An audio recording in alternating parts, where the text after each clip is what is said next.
Hello and welcome to CRJ 202, Criminal Justice Ethics. My name is Walter Smith and I'll be your instructor in this course. I want to start off a semester the way you never kind of want to start off a semester, and that's having to apologize to the class on day one, but I do apologize. We were supposed to have our first voluntary class today, and we did, but nobody showed up. And so I got to thinking, well, nobody's here anyway. Why don't I do the better thing and run upstairs to the lab where it'll look more professional, it'll look better, look more like a classroom environment, and it'll make for a better video, and people will get more out of it. And so I ran up here to record the video, and I did it, and then I realized there's no sound. You know, they can't hear anything. My microphone had stopped working. And so I'm having to redo all that. So, you know, I do apologize for being a little late, but thankfully it's up here. There's a couple reasons why I think nobody showed up to our virtual live class. One, it's optional. You don't have to. You can watch these videos, and that's perfectly fine. I know you all have busy lives. It might be partially why you're taking an online course, and so I understand that there may not be time for you to actually show up at that specific time. Second reason I think that a lot of people might have skipped it is because we're in the first week and we're kind of just getting our feet wet. We're going over things like the syllabus and, you know, what the assignments are going to be and what the class flow is going to be. And with all that said, you know, we may not actually be meeting. And so some people may be confused about whether or not we were going to meet, especially since in the module 1 start here, there wasn't even a place to house this video. And so I think a lot of people might have saw that and just interpreted, well, we're not having a live classroom. So because of that, here we are. But even though it's a little late, I want to welcome you into this class. I think you're going to have a great time. I think you're going to learn a lot in this class. I think this class is going to challenge you too. It's going to be one of the most challenging classes probably you've got in your program. Not challenging in the way that there's 50 assignments due every week, but challenging in the way that you have to look at yourself and you have to be honest with yourself and you have to think about ethical dilemmas and how we feel about things that are going on in the criminal justice field and all those kinds of good things. A class like this is really important. I don't think it's hyperbole. I don't think I'm overstating it if I tell you that this is one of the most important classes you'll take as part of your college program. Not just in criminal justice, but I think in almost any program. Because ultimately you're going to have to make decisions based on ethical principles. And if you look at a lot of programs, whether it be criminal justice or psychology or social work or whatever, there's almost always a class about ethics because that's so vitally important. So these classes are very important because they help you learn how to think quickly with limited information and make the most ethically sound decision you can make in the moment. Because the decisions you make are going to have a lasting impact on you, on the person you're working with, and especially in the criminal justice field, on the community and the families and all the other people in the organization that you represent and the criminal justice system as a whole. Let me give you an example to kind of highlight what I'm talking about. Let's say you graduate and you go get you a job and you're working for your local sheriff's department. And it's early in the morning, it's about 1 o'clock in the morning on a Friday night, Saturday morning, whatever you want to call it. And you're driving down one of these dark, curvy Appalachian highways that all of us from southeastern Kentucky know all about. There's nobody around. There's not really anything there. In these communities, you don't really have a lot of police departments that have partners.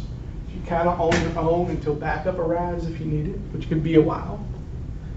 And so you're pulling this car over because they're kind of swerving, they're driving suspiciously.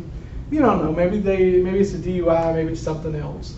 So you turn your lights on, professional, lights are flashing, you pull them over, they pull over.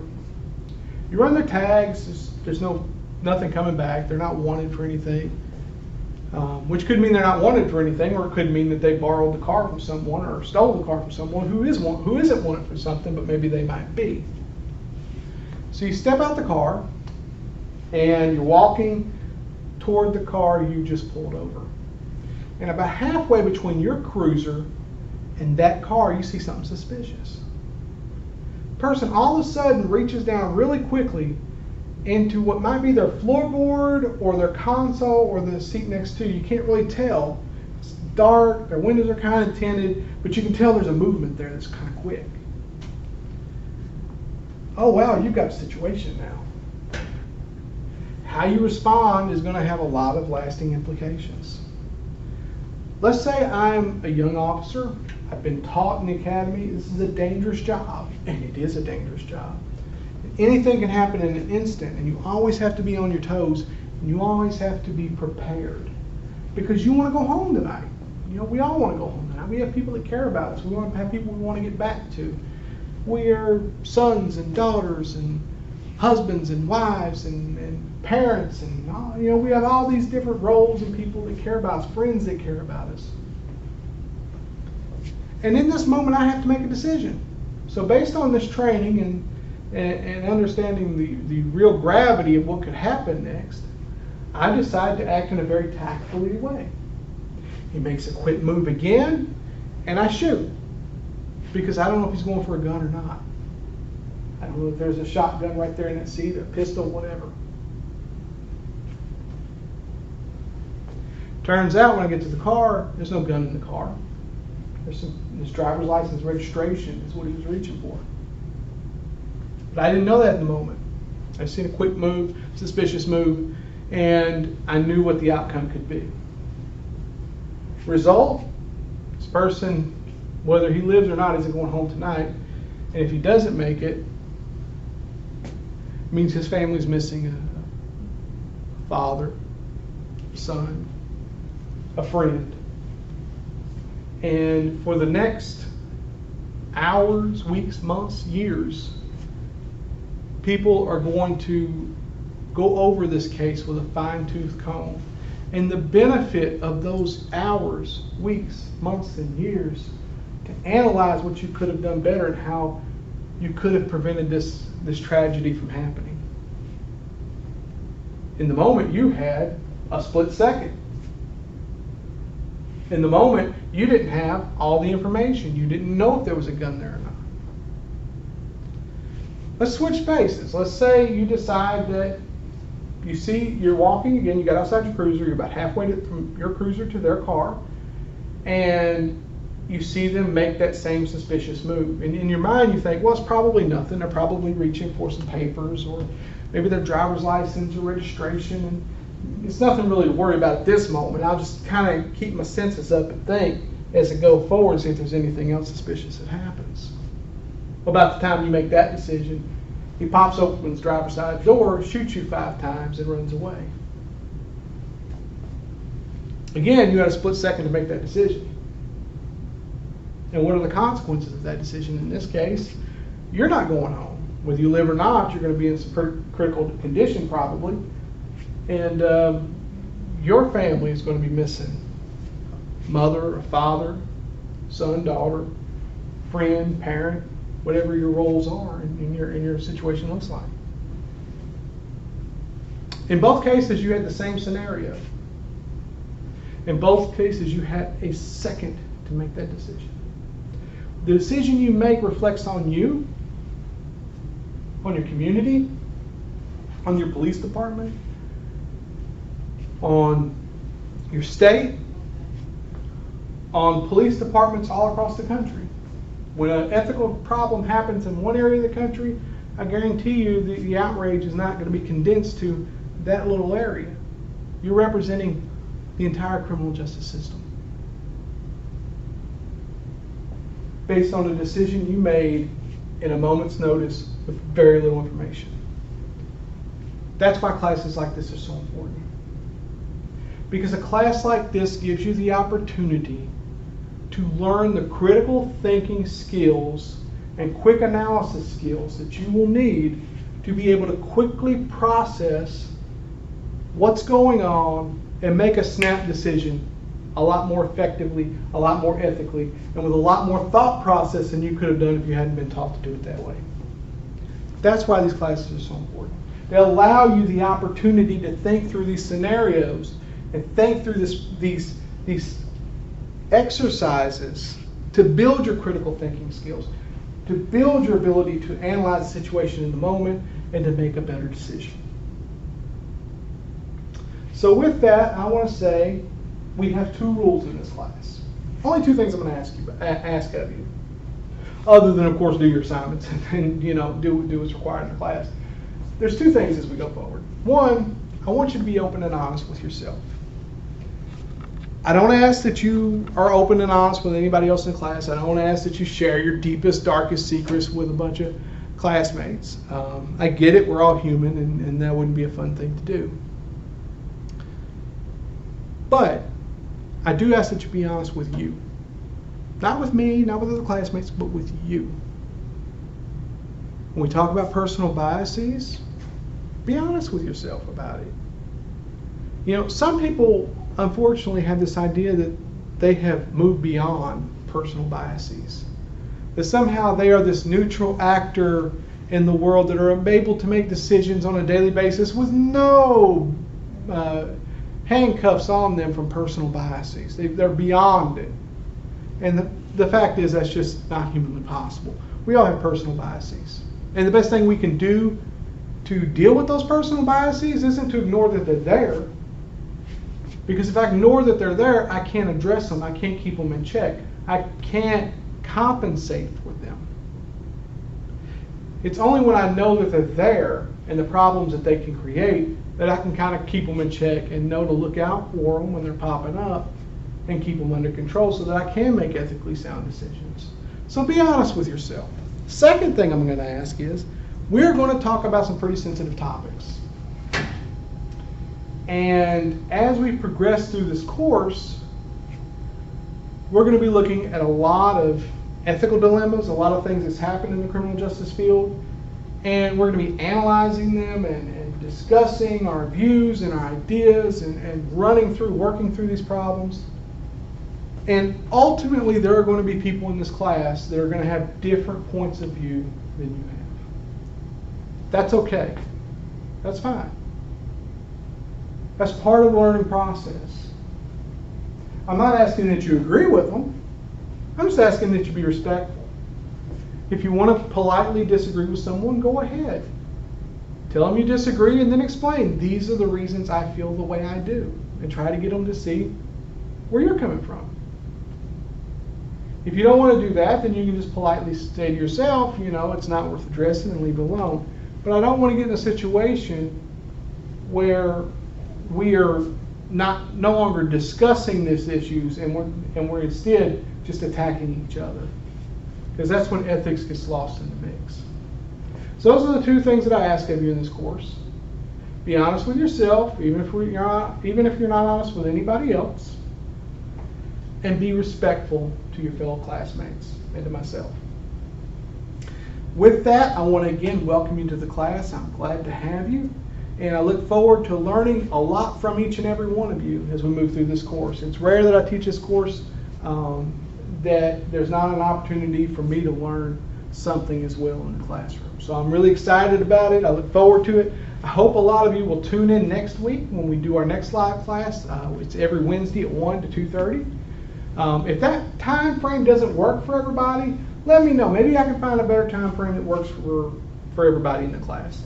With that, I hope you all have a great week, and I'll see you next week. Make sure you get that syllabus quiz turned in. It's literally 1 question, just so I can report you as being active in the class.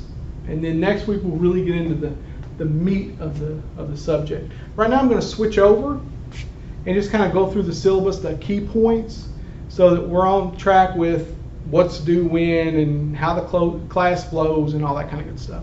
So I'll see you all in a moment on the desktop. Okay, here's your syllabus, and again, you can find your syllabus in Blackboard under the Start Here module at the top of our Blackboard page as soon as you log in. This is Issues in Ethics and Criminal Justice. It's a 3-credit-hour class. Again, we have weekly meetings that are optional. You're not required to attend, but if you want to, they're voluntary. You can come and be a part of the class, engage a little bit deeper with the material, have a chance to ask questions and kind of work through it in more of a traditional sense. And those sessions are Wednesday from 1 to 2:30, On the right hand column of your Blackboard page, and I'll show you where it is here in a minute, you can log into what's called Class Collaborate. And you can click the join session. There's a little arrow next to it. Just click that join session and it'll take you right to the classroom, Wednesdays from 1 to 2:30. Underneath that, we got some important dates, start dates, end dates, all that kind of good stuff. Here is my contact information. If you have any questions or comments or want to come by and see me, here's my information. Here is the response time. Usually I try to respond to students within 24 hours. But sometimes I don't get emails that people say they sent to me. So if you sent me an email and you didn't get a response, just send me another email and say, hey, I still got this problem. Did you get my last email? And I'll help you work through it. If you need more immediate help, I'm not here because I didn't want it to go out everywhere and everybody see it. But in the Blackboard course, under the Start Here module, there's a link called Instructor Information. If you open that up, my cell phone number is in there, and you can text me through my cell phone number if you need a more immediate response. Course description, basically we're just going to talk about issues in ethics and dilemmas facing the criminal justice system. Course competencies, I'm not going to sit here and read all those. You can go over them if you want to. Textbook, information, and supplies. Everything you need for this class is available in Blackboard. There's absolutely no cost for materials in this class. Course evaluation, grading. If a student, this is important note that I do want to highlight. If you fail to complete assignments on time without prior approval or fall behind in the class, we will need to meet virtually, periodically, just to ensure that you are finding a way back to being successful in the class. So you can't just wait till the last week, try to submit everything, and expect to get a good grade on it.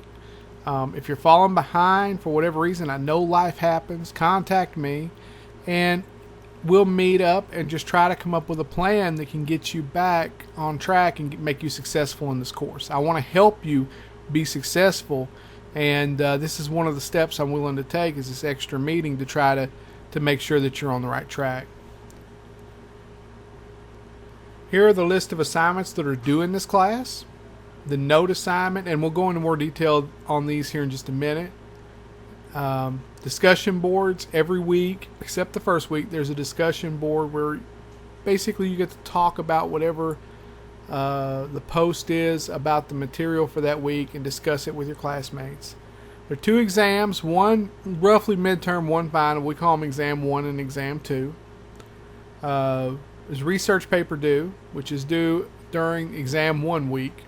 And the reason I make it due early is because if you submit it and you don't do as well as you think you would like to, or you want to make some changes, then you're more than welcome to resubmit the paper later on to improve your grades. So you submit it, I make some suggestions, you make some edits, and you can improve your grade. Personal Code of Ethics is due on the last day of finals week. We operate on a 1,000-point system, so 900 points to 1,000 is an A, 8 to 899 is a B, and so forth.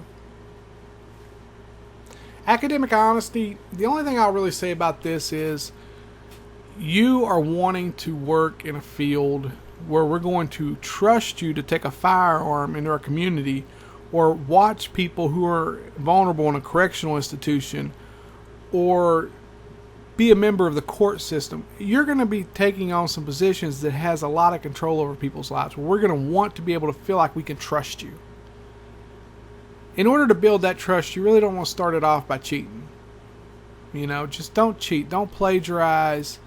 And plagiarism takes on many different forms, and I've got a video in here if you want to check it out. But it's basically, don't copy off someone. Don't let someone else copy off you. Don't submit the same paper you wrote in several different classes like it's a new paper. Don't copy and paste things from the internet or straight from AI sources. Do your own work. AI is a tool, and we have a video on that, on how to use it acceptably in the class. And you can use it, not for the discussion boards, but for the other assignments in here. You can use AI, but you have to interact with the AI and make it your own. And there's a video about that in the research paper instructions, I believe. So check that out and get some more information if you plan on using any AI in the course. Class recordings. We will do everything as far as class meetings virtually within the Blackboard shell. So the only person that would have access to that would be myself or you as students within the classroom. I guess administration could get in there if they needed to do something, but I've never had a case since I've been here, and I've been here for 13 years or so, where an administrator had to go into my Blackboard shell. With one exception, I almost died in 2020 with kidney cancer, and because of that, another criminal justice faculty member had to take over my classes for the last week or so, for finals week or whatever, and so they had access to it through that necessity. College rights, dual credit. What else do we need to hit on before we get all the high points? Children in the classroom. One of the things I will say before you watch the videos or attend the classes is that you're an adult, you make the decision. I mean, I'm not going to tell you whether you can have a child next to you or not, but just think about it. We're in a criminal justice class, so what are we studying? The not so nice things that go on in life. So, we may be talking about murder. We may be talking about serial killing. We may be talking about who knows what. And just keep that in mind and decide if if it's a good idea for you to have those kids present. Here is our schedule for the class, and it matches up perfectly with what you'll see on Blackboard in a minute. And it just outlines what we'll be talking about each week, and then what readings are due that week, and if there is some type of a special assignment. So like here on September 29th, you see exam 1 opens up, and the research papers also do that week. And then we see on December 8th, exam 2 opens up, and then we have our personal code of ethics also due. So just keep that in mind. Okay, let's go ahead and go through some of the assignments that are going to be due throughout the semester so you understand what's required and how to work through them. First one we're going to talk about is the research paper. It's due by October 5th. You'll see this first message. When you first open it up, it tells you that we do use SafeAssign. SafeAssign is a program that looks at your work and determines whether or not there's an exact match or a pretty close match somewhere on the internet. So it's looking for plagiarism. Now, just because you have a certain score on SafeAssign doesn't mean you cheated, and doesn't mean I'm going to go, oh my goodness, this person's a cheat. There's usually going to be some level of scoring on SafeAssign because, for instance, if you wrote a research paper, well, you're going to be citing your sources, and if you do a good job citing your APA sources, other papers have also cited those sources. So it's going to look very similar, and it's going to flag that. What I'm looking for is really high percentages, 30% or more. When I have that just tells me I need to look a little bit more deeply and see if maybe something was taken from another place. One thing I will tell you when you're doing a research paper and you're examining your sources and you're trying to figure out how to put them in your paper, very little of the information should be put in your paper as a direct quote. In a research paper, it's better to summarize what you found in your research. So if you're looking at an article, summarize whatever it is you're talking about in the article and then analyze it. It's very seldom that you would want a direct quote from that particular source. And if you are going to have a direct quote, don't make it a whole paragraph direct quote. Here are the paper instructions. I'm just going to look at it this way. You can download it if you want to, but you can also look at it this way. Basically, you're going to write a 2 to 3 page research paper over any topic related to criminal justice ethics. There's some examples here. You can use one of these if you want to, but you don't have to. Over the years, I've been asked several times to give examples of what some topics might look like. And so I put these on here. Now, one thing I do want to say is when you're choosing a topic, you don't want it to be too broad. Remember, this is 2 or 3 pages of work. You can't answer all the ethical dilemmas in the criminal justice system in 2 to 3 pages. So pick something that you can kind of get to an answer or conclusion to within that 2 to 3 page limit. You also have to have it in APA format, and there's some tools for that also going to be in Blackboard. And beyond the 2 to 3 pages, there needs to be a cover page and a reference page. So you got a cover page, 2 to 3 pages of work, and then a reference page. Okay. On that reference page, you're going to list at least 2 academic sources beyond what's available in the course content.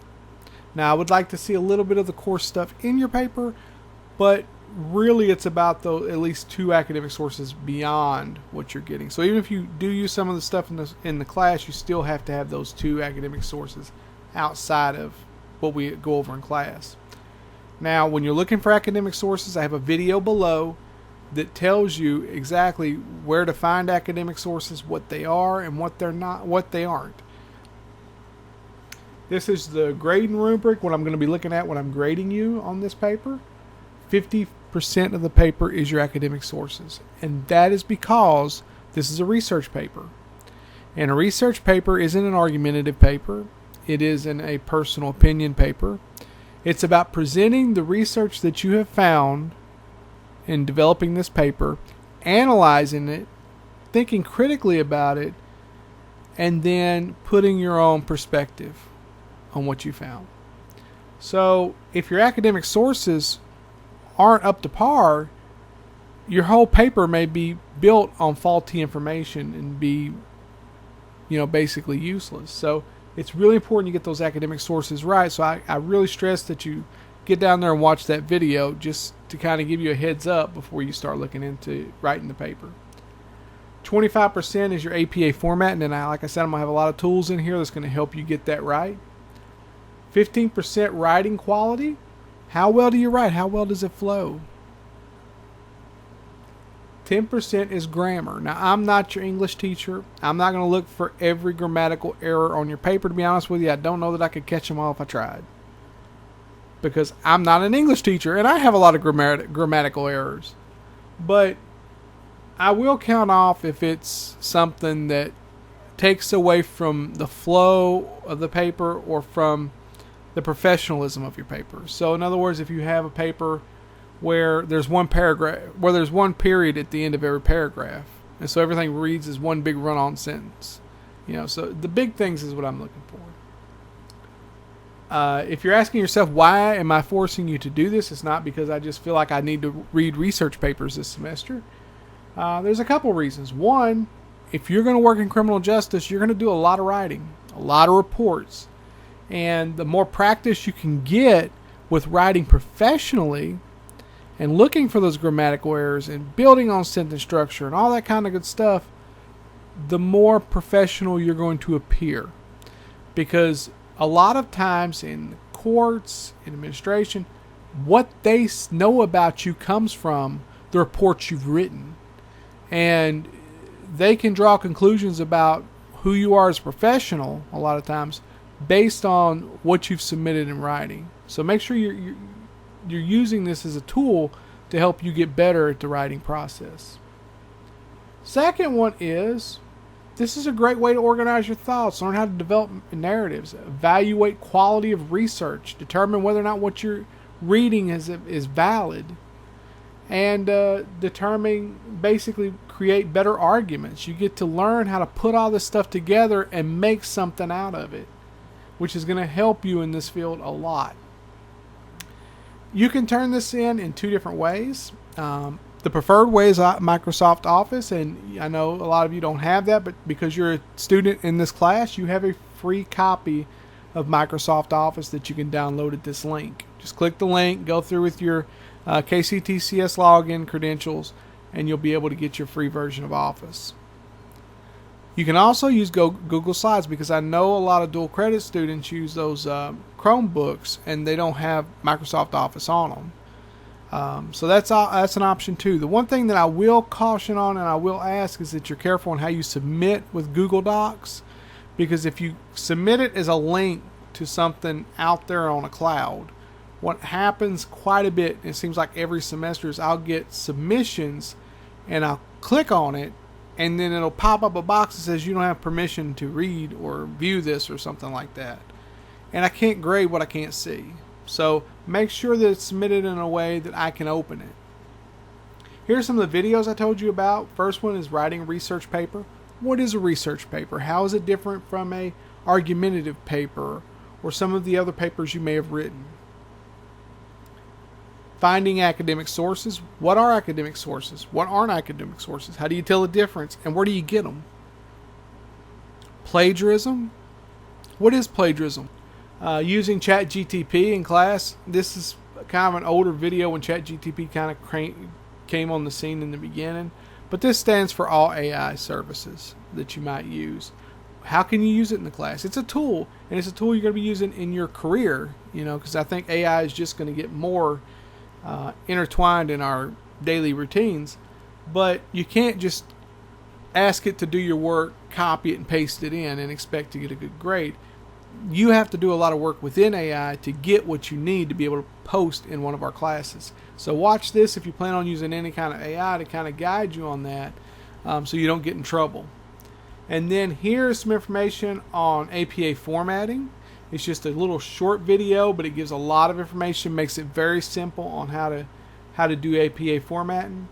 And then here is a video about the HCTC libraries, which you also have access to as a student in this class. And it's a great place to go and find academic sources as well. And I'm also going to be adding to this a template for you to do your paper in that's already set up in APA format, and a link that will take you and help you with your citations to make sure that they're correct. The second assignment in the big assignments is the personal code of ethics, and this is due the end of finals week. Basically, you're going to create your own personal code of ethics. You're going to go through the class, you're going to learn all these wonderful things, and then you're going to apply them to what you've learned about yourself. And you're going to create your own personal code of ethics that you agree to abide by. So I've broke it down. This is what your slide should look like. You just have to create the 6 slides. You don't have to make a video, but you do have to submit the either Google Slides or PowerPoint slides. The first slide, I just want the title that you gave this presentation and your name. That's all that should be on the first slide. Second one, who am I? Create a list of what you feel like are your core personal traits. And then create another list of what people who are closest to you feel are your personal core traits. Then go back and try to see, are there similarities, are there differences, and what might be the cause of some of those inconsistencies. 3, what I believe. What principles do you believe are most important in life? What are the most important guidelines for you in leading an ethical life? 4th slide is, why do you believe that? Why do you believe that the things you listed on the slide 3 are the most important ethical guidelines for your life? 5, your aspirations. Ask those closest to you and see if they feel your behaviors and actions actually match the principles you defined in slide 3. So in other words, if you believe that it's always important to tell the truth, you find out from people close to you that they don't feel like you always tell the truth. Is there incongruency there? Is there inconsistency there between what you feel like is important and how your behaviors might be reflecting that? And then in the final slide, your personal code of ethics. List the elements that make up your personal code of ethics. This list can be in bullet form and must cover at least 5 elements that make your personal code of ethics. For example, you may list, I will treat others as I wish to be treated, as one of the elements. Now, that might not be one you choose, but that's just kind of an example to show what we're going for here. The grading criteria for this one, right down here, 50% is, did you answer each question on each slide completely on the slide that it was presented?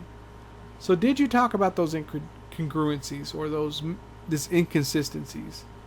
Did you list on slide 2 the traits you feel like make up your core personality? and the list of traits that others closest to you feel like make up your core personality. 25% of the grade on does it follow the format? So are you following these slide formats? Is what's supposed to be on each slide what's on that slide?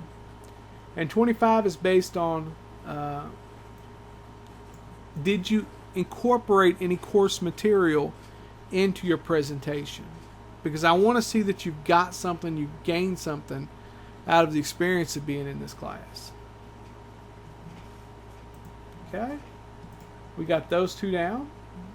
No, shut that too. We go to module 2. This is what most of your modules are going to look like. Come down here. The one I really want to get to is the notes assignment. Click on that.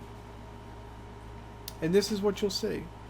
And then click View Instructions.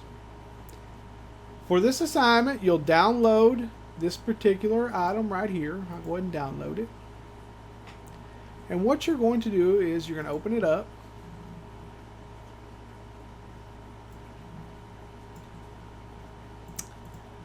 And then you're going to go in here and you're going to edit it. Whatever the topic was for that reading or class session, just come up with your own little couple words to summarize it. What was the title of the module, which would basically be the title that's given in Blackboard, your name, and the date that you complete these notes on. The essential question, what were we getting at this week? What were we really talking about? What was at the heart of that week's class session or reading or whatever it is you're taking notes on? You're going to list the main ideas here, just kind of in bullet form, and then put notes out from them. So, for instance, in the first class, one of the things we're talking about is syllabus. And then I'm going to come over here and make notes about the syllabus. I might list the grading policy or what assignments are due or that kind of thing. When all that's done, you're going to save it. I know you all know how to save. And then that's what you're going to come down here and add as an attachment. Okay? And that's pretty much your notes assignment. If you have any questions about any of the assignments, please feel free to reach out to me. Other than that, I hope you have a great week, and I'll see you next Wednesday.